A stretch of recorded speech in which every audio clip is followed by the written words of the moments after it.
আসসালামু আলাইকুম। So friend, আজকে আমরা দেখব কিভাবে ফেসবুকের পাসওয়ার্ড চেঞ্জ করতে হয়। তো আমরা ফেসবুকের পাসওয়ার্ড চেঞ্জ করার জন্য প্রথমেই ফেসবুক অ্যাপটা ওপেন করে নেব। তো আমি ফেসবুকটা ওপেন করে নিচ্ছি। তো ফেসবুক ওপেন হওয়ার পর এই যে উপরে 3 লাইন যে বাটনটা রয়েছে এখানে ক্লিক করতে হবে। তারপর সেটিং এ ক্লিক করব। সেটিংস এ ক্লিক করার পর পার্সোনাল ডিটেইলস এখানে ক্লিক করবেন। তারপর পাসওয়ার্ড এন্ড সিকিউরিটি এখানে ক্লিক করতে হবে। এই যে উপরে চেঞ্জ পাসওয়ার্ড এখানে ক্লিক করবেন। তারপর ফেসবুকটা সিলেক্ট করে দেব।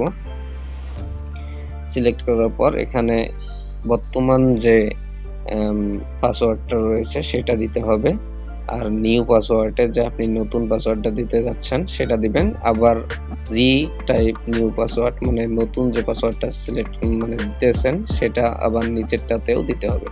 সো আমি এটা বর্তমান যে পাসওয়ার্ডটা রয়েছে সেটা এখানে দিয়ে দিচ্ছি। এখন আমি নতুন একটা পাসওয়ার্ড সেটআপ করব। তো আমি নতুন পাসওয়ার্ডটা দিচ্ছি এখানে।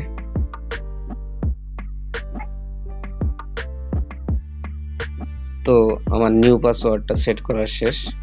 এখন নিচে যে চেঞ্জ পাসওয়ার্ড বাটনটা রয়েছে এখানে ক্লিক করে দিলাম। তো আমার জিমেইলে একটা কোড যাবে, তো সেই কোডটা এখানে বসাইতে হবে। তো এটা কপি করে জাস্ট এখানে বসাই দিতে হবে। তো কপি করে পেস্ট করলাম, কন্টিনিউ করে দিলাম। You change your Facebook password লেখাটা দেখতে পাচ্ছেন আপনারা। তো আপনারা এইভাবে আপনাদের ফেসবুকের পাসওয়ার্ড চেঞ্জ করতে পারবেন। ভিডিওটা এই পর্যন্তই। ভালো লাগলে অবশ্যই একটা লাইক করে দিবেন। পরবর্তী ভিডিও পাওয়ার জন্য সাবস্ক্রাইব করে দিবেন। আসসালামু আলাইকুম।